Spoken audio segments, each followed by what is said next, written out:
தூதுவளையல அரைச்சி தொண்டையில தான் நினைச்சி மாமன் கிட்ட பேச போற மணிக்கணக்கா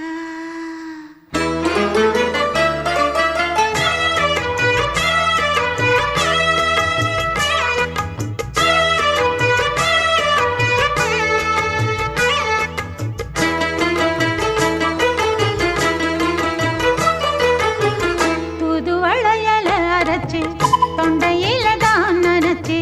மாமன் கிட்ட பேச போற மணிக்கணக்கா